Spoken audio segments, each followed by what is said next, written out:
Prince Harry has reportedly been shut out of the FIFA World Cup final, not simply left off a guest list, but excluded for a reason tied to one specific name, David Beckham. The distinction matters. Being uninvited can happen for countless logistical reasons. Being shut out suggests something more deliberate, an active decision based on who is already involved and what their presence represents. According to recent reports, that is exactly what happened ahead of the World Cup final. The significance is not merely the alleged snub itself. Major events decline potential guests all the time. What makes this story noteworthy is what it may reveal about Prince Harry's changing social and commercial standing over the last 5 years, and how major global organizations now assess the value different public figures bring to their events. To understand the context, it is worth remembering how different things looked in 2018. At Harry and Meghan's wedding, David and Victoria Beckham were among the high-profile guests seated prominently among the attendees. At the time, the relationship appeared warm, and both couples occupied similar positions within the worlds of celebrity, influence, and global recognition. Fast forward to today, and the landscape appears dramatically different. The FIFA World Cup is being held in the United States, where Harry currently lives. Given his global profile, royal background, charitable work, and previous appearances at major international sporting events, many would have expected him to be a natural presence at a tournament of this scale. A few years ago, the assumption would likely have been that Harry would be attending high-profile matches, appearing alongside athletes, celebrities, and world leaders, much as he did during major events like the London Olympics. Instead, reports suggest he will not be part of the World Cup final festivities. According to the reporting, David Beckham is expected to play a major role at the event, and remains one of football's most recognizable global ambassadors. Sources reportedly describe the decision as more than a simple matter of guest list management.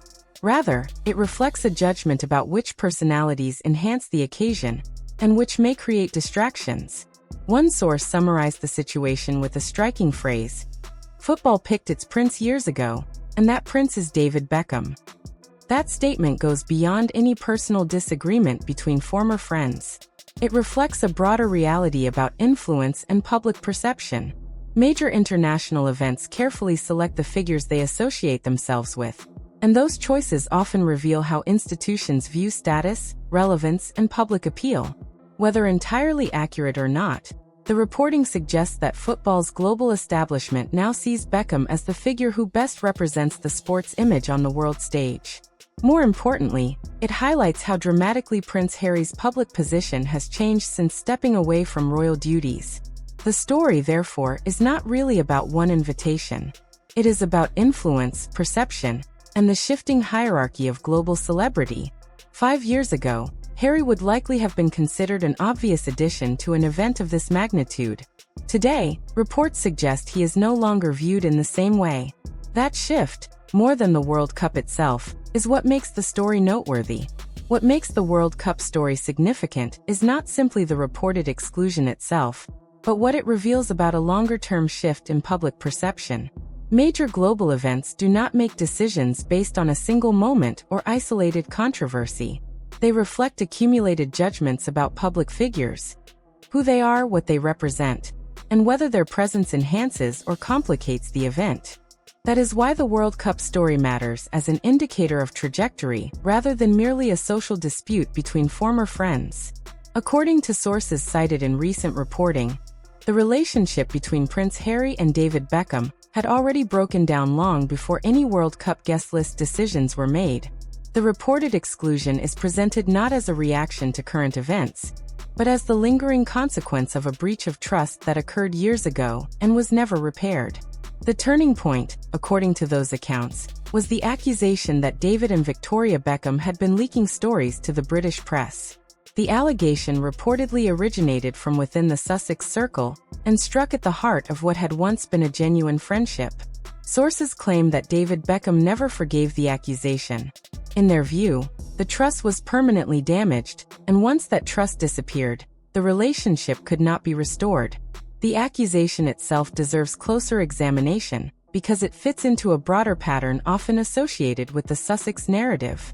Critics argue that negative media coverage has frequently been attributed to specific individuals or institutions rather than being viewed as the product of multiple sources, competing interests, and the intense scrutiny that naturally surrounds high-profile public figures.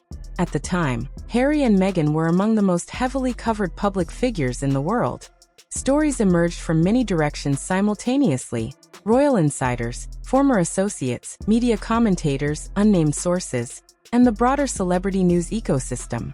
Against that backdrop, some observers questioned whether it was realistic to believe that such a vast volume of coverage could be traced back to one celebrity couple who themselves had little obvious incentive to generate negative stories about former friends. Before the accusation, the Beckhams were viewed as close allies of Harry and Meghan.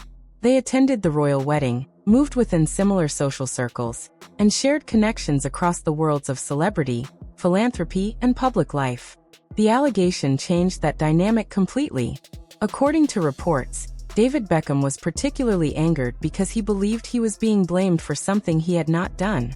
Sources describe his reaction as the kind of frustration that comes from being accused of betraying a friendship when, from his perspective, no such betrayal ever occurred. One incident frequently referenced in these accounts involved Beckham traveling to Australia to attend an event connected to Prince Harry.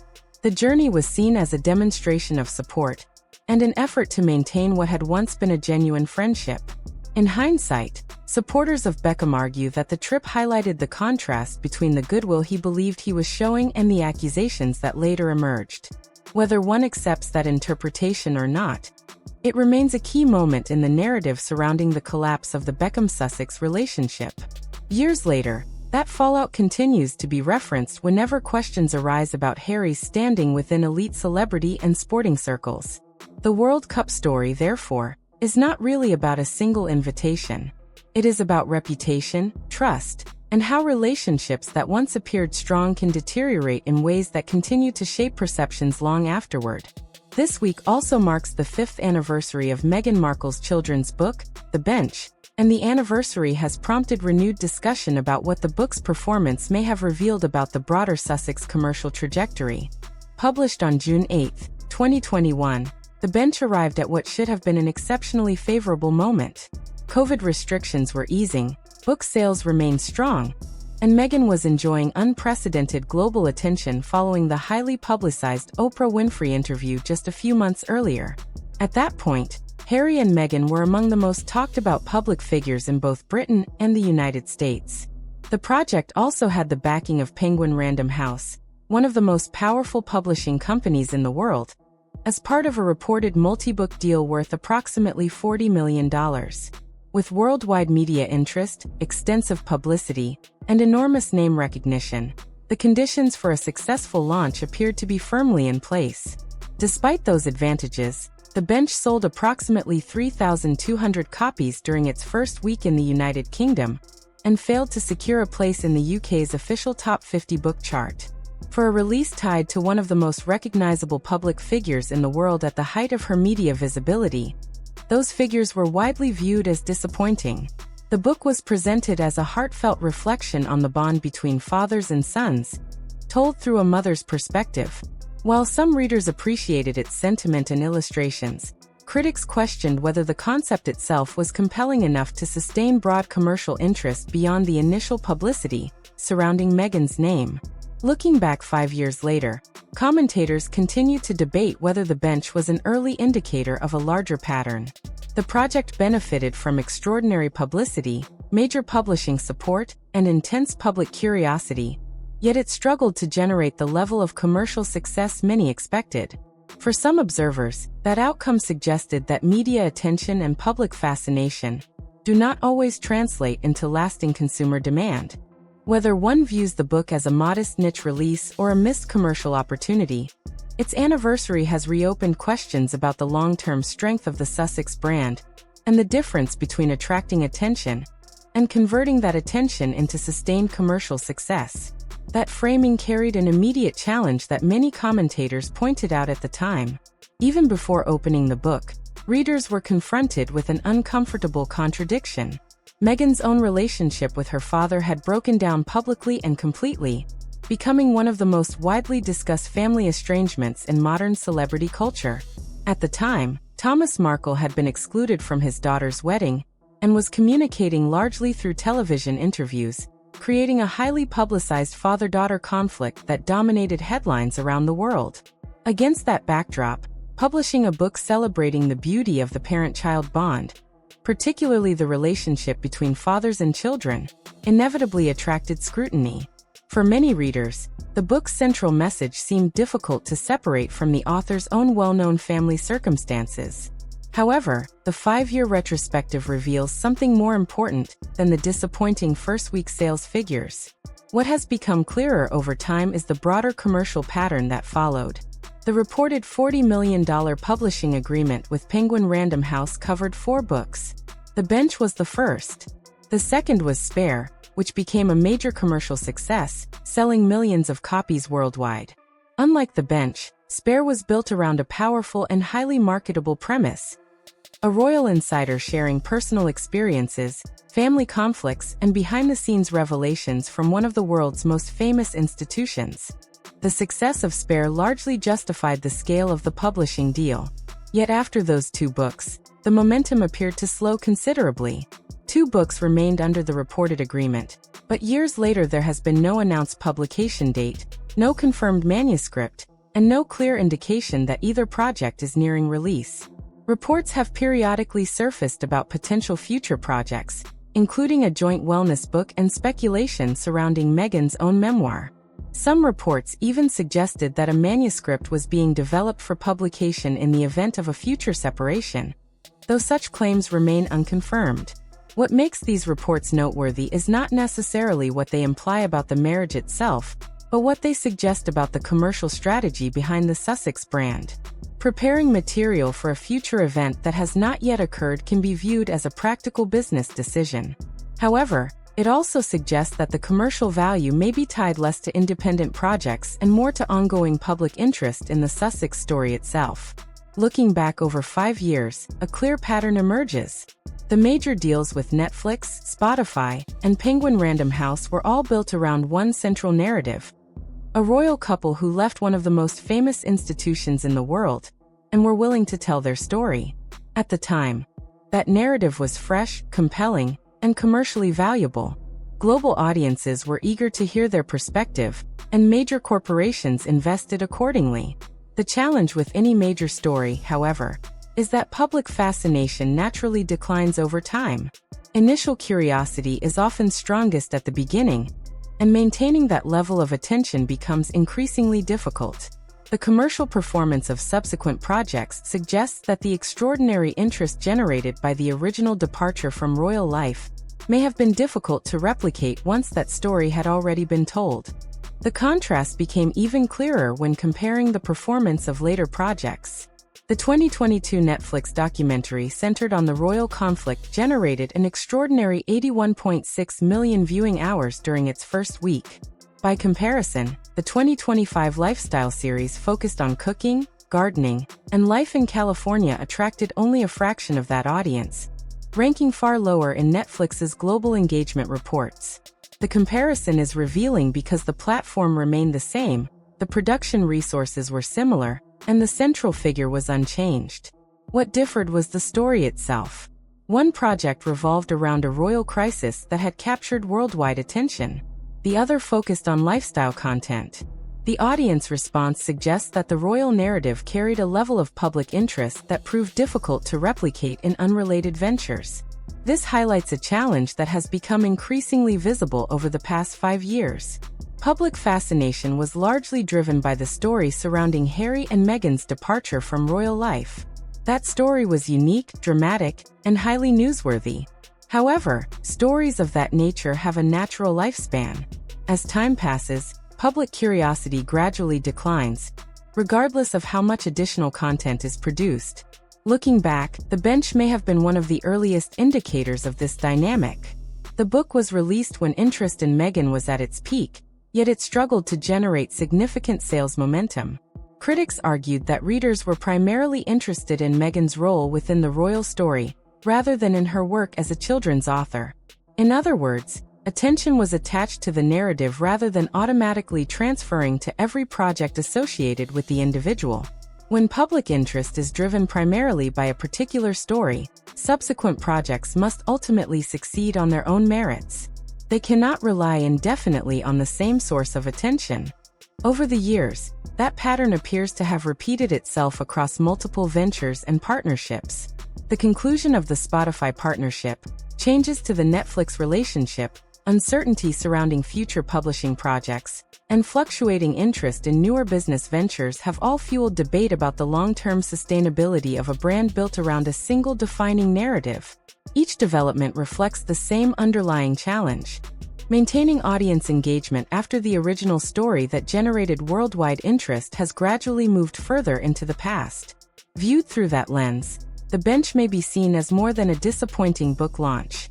It can be interpreted as an early signal of a broader commercial reality that became increasingly visible over the years that followed.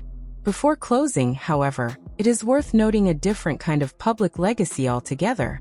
This week, a collection of letters exchanged between Princess Diana and actor Terence Stamp attracted attention at auction. The correspondence, dating back to the early 1990s, offers a glimpse into a genuine friendship built on warmth, humor, and mutual affection. The letters reveal a side of Diana that many people continue to find compelling decades later, not because of controversy or conflict, but because of her personality, wit, and humanity. In one lighthearted exchange, Diana joked about Prozac with characteristic humor, demonstrating the warmth and authenticity that helped make her one of the most admired public figures of her generation. The contrast is notable.